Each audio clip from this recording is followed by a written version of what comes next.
नमस्ते दोस्तों, मनमोहक हिंदी कहानियाँ चैनल में आप सभी का स्वागत है। आज की हमारी कहानी है प्रकृति के नियमों का अनुसरण। आपको हमारी कहानी पसंद आती है तो वीडियो को लाइक, शेयर एंड चैनल को सब्सक्राइब जरूर कीजिएगा। डिंग डोंग डोरबेल बजती ही जा रही थी।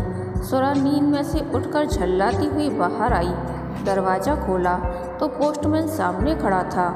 अनमनी सी उसने डांक ली और खोलकर देखने लगी। डांक देखते ही उसके मुंह से वाह निकला।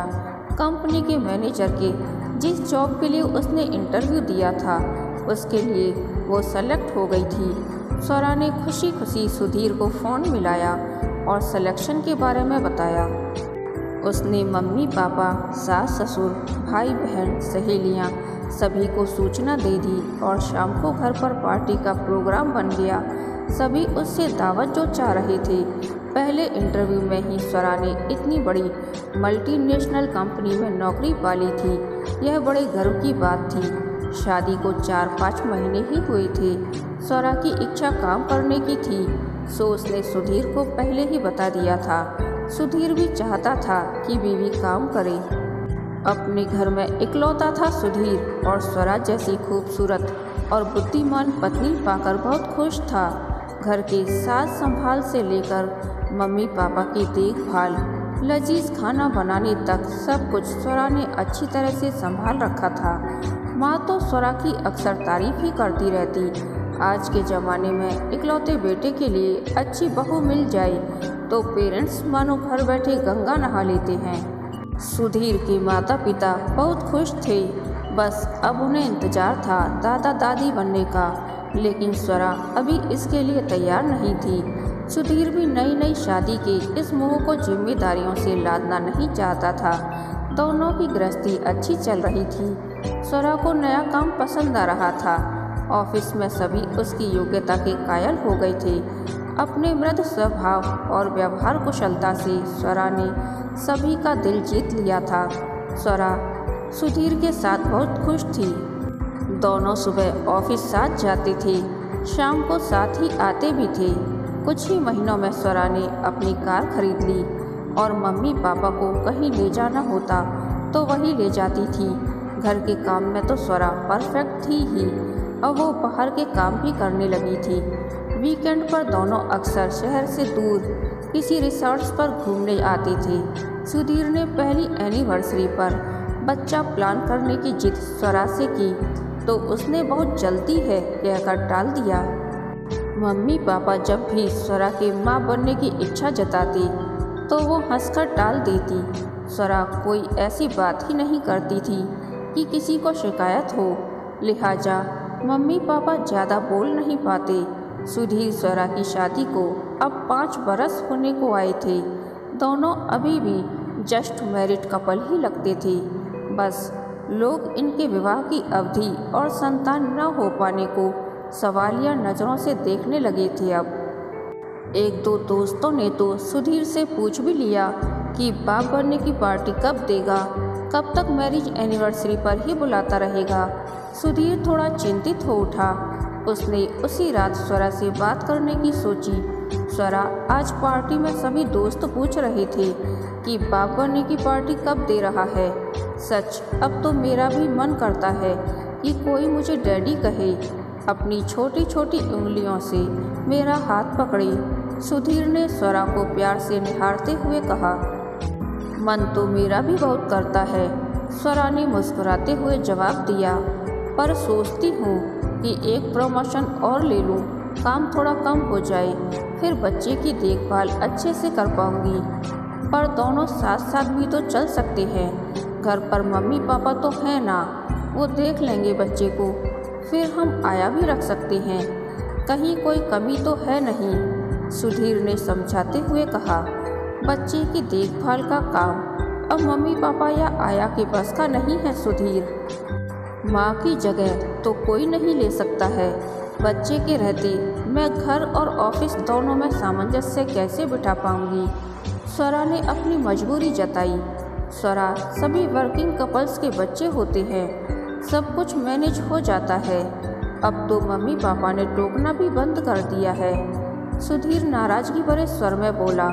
स्वरा ने सुधीर के गले में बाहें डाल दी और इस बातचीत को विराम देते हुए सोने का आग्रह किया। अगले दिन सुबह ऑफिस के लिए तैयार होते हुए सुधीर ने स्वरा की आंखों में झांकते हुए पूछा, हमारे प्रपोजल का क्या हुआ भाई? अरे अभी भी वहीं अटके हो? स्वरा हैरान थी। दोनों हंस पड़े और अपने अपने ऑफिस को निकल गए। स्वरा अच्छी पोस्ट मिलते ही थोड़ी महत्वाकांक्षी हो गई थी। नौकरी के कारण ही उच्च प्रतिष्ठित वर्ग में उठना बैठना, कंपनी की तरफ से देश विदेश जाना, हाई प्रोफाइल लोगों से मेल मिलाप आदि बातें हो रही थी। ऐसे में मां बनने पर उसे छुट्टी लेनी पड़ती और कंपनी यकीनन उसके काम को किसी अन्य को सौंप देती। इसीलिए मां बनने के अपने निर्णय को टालती ही जा रही थी। उस दिन मम्मी को हार्ट अटैक आ गया। तुरंत हॉस्पिटल में एडमिट किया गया और समय पर इलाज भी हो गया। लेकिन सुधीर स्वरा घबरा से गए थे। पापा भी गुमसुम ही थे। हॉस्पिटल में बीमारी के समय मम्मी ने यह कहते हुए कि मरने से पहले पोते पोती का मुंह देख लूं, बस यही इच्छा रह गई है, कहकर स्वरा को मां बनने के लिए बाध्य कर दिया। सुधीर स्वरा ने बच्चा कंसीव करने की प्लानिंग कर ली। इसके लिए वे गायनाकोलॉजिस्ट के पास गए। लेडी डॉक्टर ने स्वरा का पूरी तरह से चेकअप करने के बाद कुछ और जांच करवाने के लिए कहा। 3 दिन बाद दोनों डॉक्टर के पास रिपोर्ट के साथ थे। रिपोर्ट देखने के बाद डॉक्टर ने गंभीरता से कहना शुरू किया, सॉरी सुधीर जी, आप दोनों के कुछ प्रॉब्लम्स डिटेक्ट हुए हैं।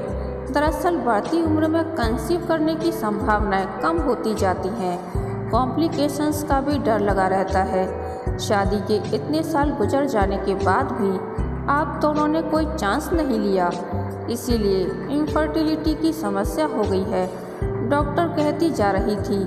और स्वरा स्तब्ध सी बैठी रही। आजकल के वर्किंग कपल्स आज़ादी में खलल, बच्चे को संभालने वाला कोई न होगा। कैरियर में ऊंचाई अचीव करना या खर्चों आदि से बचने का सहज उपाय लेट प्रेगनेंसी को मानते हैं, जो मेडिकली गलत है। पेरेंट्स बनने की सही उम्र 21 से 24-25 है और 30 के बाद तो कई कॉम्प्लिकेशंस हो जाते हैं। प्रकृति के भी कुछ नियम हैं। मेडिकल साइंस चाहे कितनी भी तरक्की कर ले, यदि हम प्रकृति के विरुद्ध काम करेंगे तो नुकसान ही उठाएंगे। इतनी सी भूल की इतनी बड़ी सजा। सुधीर भी परेशान था। डॉक्टर की आवाज़ भी उसे अब सुनाई नहीं दे रही थी। स्वरा डॉक्टर के चैम्बर में ही फपक फपक कर रोने लगी। स्वरा सोचने लगी कि आखिर इतनी बड़ी गलती उससे कैसे हो गई। माँ बनने की नैसर्गिक उम्र को उसने भी तो टाला था, पर अब क्या हो सकता था। उसे अपराध बोध हो रहा था कि वो कितनी स्वार्थी हो गई थी। सिर्फ अपने बारे में सोचती रही। मम्मी पापा और सुधीर किसी की भी भावना की उसने परवाह नहीं की। यहाँ तक कि अपनी मम्मी पापा की भी उसने कहाँ सुनी थी। स्वरा को अपनी वो सारी सहेलियाँ याद आ रही थी जिन्होंने जॉब करते हुए संतानों को जन्म दिया और उनकी परवरिश की। उनमें कहीं भी संस्कारों की कमी न थी, न ही जॉब में उन सहेलियों ने कुछ गंवाया था। स्वरा को अब लगने लगा था कि नौकरी करते हुए भी बच्चे की अच्छी परवरिश की जा सकती है। बस ज़रूरत है घर वालों के सहयोग की, टाइम मैनेजमेंट की और क्वालिटी टाइम बच्चों के साथ बिताने की। पर अब पछताने से क्या होने वाला था। अगली सुबह फ़ोन की घंटी बजी। स्वरा ने फ़ोन उठाया। फ़ोन पर उसकी गायनाकोलॉजिस्ट थी। आपका इलाज संभव है, मैंने दोबारा से रिपोर्ट्स देखी हैं। स्वरा में मानो नवजीवन का संचार हुआ। वो जल्दी से डॉक्टर के पास जाने के लिए तैयार होने लगी। उसने ठान लिया था कि इस बार वो प्रकृति के नियमों का अनुसरण करेगी। कहानी के अंत तक बने रहने के लिए धन्यवाद। यह कहानी आपको कैसी लगी प्लीज़ कमेंट करके बताइए। कहानी आपको पसंद आई तो वीडियो को लाइक शेयर एंड चैनल को सब्सक्राइब ज़रूर कीजिएगा।